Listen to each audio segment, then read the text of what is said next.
In this week's SME feature, we speak to Dineo Tsamela about her website, Piggy Banker. Dineo, what is the Piggy Banker all about? The Piggy Banker I began because I realized that a lot of people sort of needed basic education on finances and personal finance without the complicated jargon and, just starting from the get-go. How do I get out of debt? How do I start saving? How do I start, just doing the basic things? So the whole idea was that you move through a person's financial journey in terms of, I'm in debt, how do I get from that position to being in a place where I'm investing and creating wealth for myself. And the whole idea behind that is, let's educate you, let somebody who's been through it, or, which is me, using my personal experience and sort of everything that I've learned from that, to help people and sort of give them practical steps on how to do things, I think a lot of the time people just want a step-by-step guide.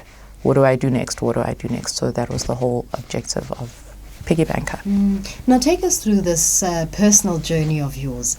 How did it come about that you go through a personal experience and start off with the Piggy Banker? Well, about 3 years ago, I decided to, I had a lot of debt and I just decided to clean it up. So I started a website and a Twitter page just to keep myself accountable and sort of share my journey, but also the things that I was learning, because I figured I know I'm not the only person who's going through this, and sharing somehow gave me a sense of accountability, because I'd have to then pay up whatever it is I said I was going to pay up, because, it was part of the message that I was teaching people. And so when I realized that the blog, I had a different personal blog, and I realized that wasn't quite enough, and this wasn't really what I wanted to do. And I realized the scope of how much information is missing out there. Piggy Banker was sort of my first step into venturing into trying to educate people about their finances, and your common people, not people who already understand finance, but people who really struggle with and are intimidated by financial terms, and people who can't conceive what it means living debt free, because they've never known anything besides relying on credit. You raised the importance of living debt-free. In your view, are South Africans grasping onto that type of culture? Because for many years we hear that South Africans are not big savers. Yes, and I think a lot of it has to do with the kind of education that's out there. There's a lot more education and accessibility to debt and credit than there is to actually, teaching people how to create wealth and invest and save and wait, for certain things. I think part of it, I always struggle when people go, it's instant gratification. Sometimes it really isn't. Sometimes it's just that you don't know any better. This is what you've been given, and this is how life has come to me, what life means to you. Credit helps me get to A, B, and C, and no one has actually taught anyone an alternative.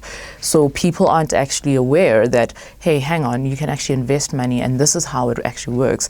And the whole perception that in order to invest, you have to have tons of money. A lot of people don't know that there's certain platforms that are available where you can invest from as little as 10 Rand, 5 Rand, 100 Rand, that type of thing.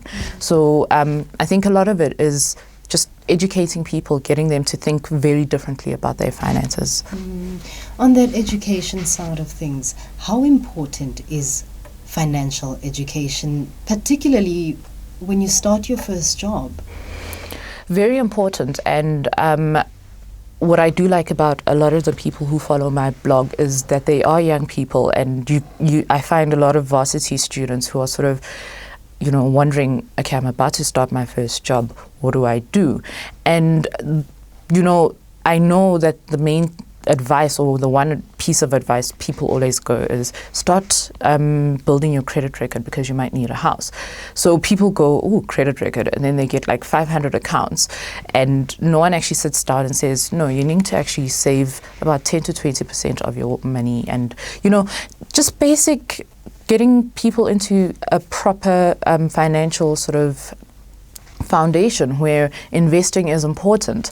If I think when I first got my first job and there was that money that was taken aside for an RA, and it used to make me mad because I'd be like, I could be I could be spending that. I could be fitting, and people don't actually understand the importance of having an RA. Why that money must be taken out. People just feel like I could manage my finances better, but yeah, highly unlikely. I agree with you there. Now, the Piggy Banker is somewhat of a company. How does it operate business-wise, and what are your offerings? Well, generally, as Piggy Banker, it's more content offering.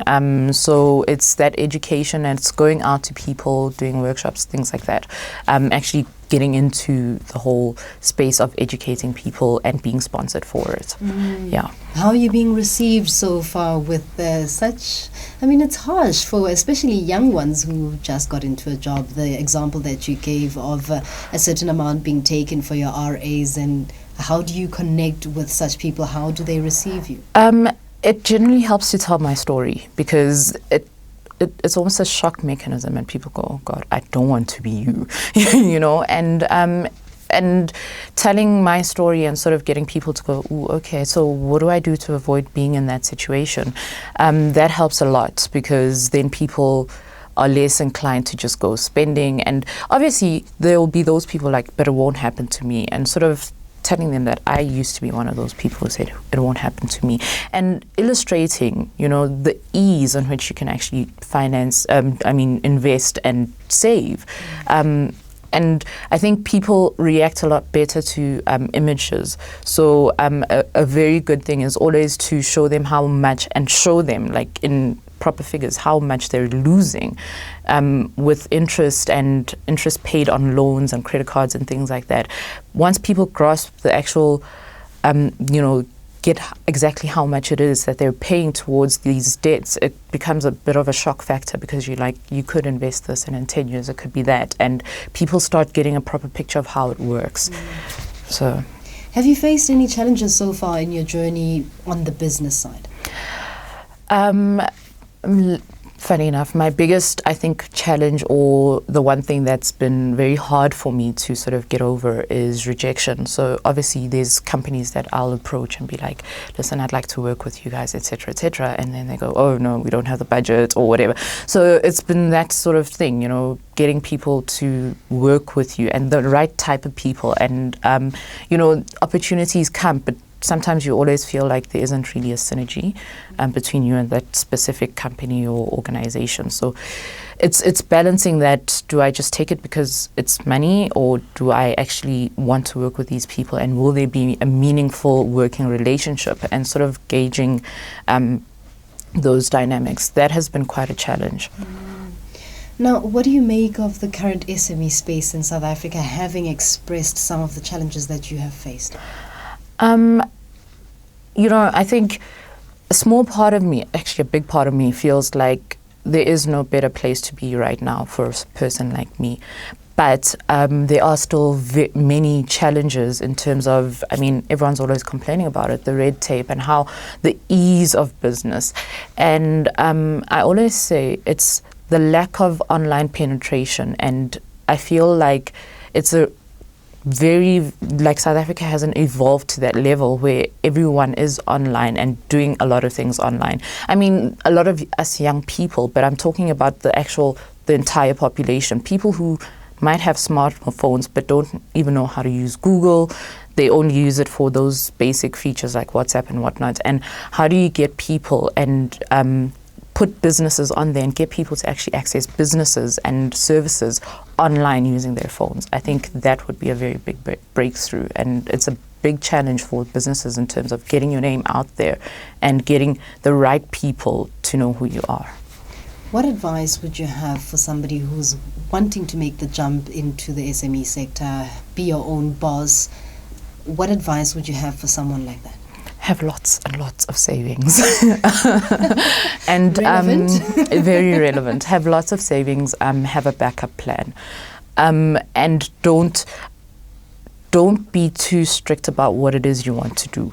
I found that taking on little side projects has helped me a lot in terms of getting by, because obviously it's not like I started my business and suddenly the money was flooding in. And it did take a lot of doing little freelance work, not very nice freelance work, might I add, but, it was necessary. Some of the things I worked on were very interesting. Some of them involved me having to call people and get information out of them, that type of thing. So there'll be challenges, but I think it's always best to remain flexible, especially in the beginning, when money won't necessarily be coming in hard and fast. Remain flexible. Keep your options open.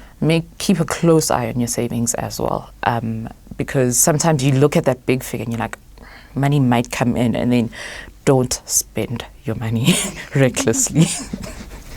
Brilliant advice. Lastly, where to for Piggy Bank? As I said, hopefully this next coming year will involve a whole lot of working with big corporations to sort of get information and education out there, targeting young people, university students, also high school students. I think they're very underserviced in terms of financial planning, and so I'm hoping to sort of do a lot of work in those, and community work and churches, things like that, because I really feel that those are the areas where people sort of move around and they have money, but they just aren't sure how to use it and what best to invest it in, that type of thing. So yeah, looking forward to partnering up with an organization and getting all that information out there. That was Dineo Tsamela, the owner of website Piggy Banker, in this week's SME feature.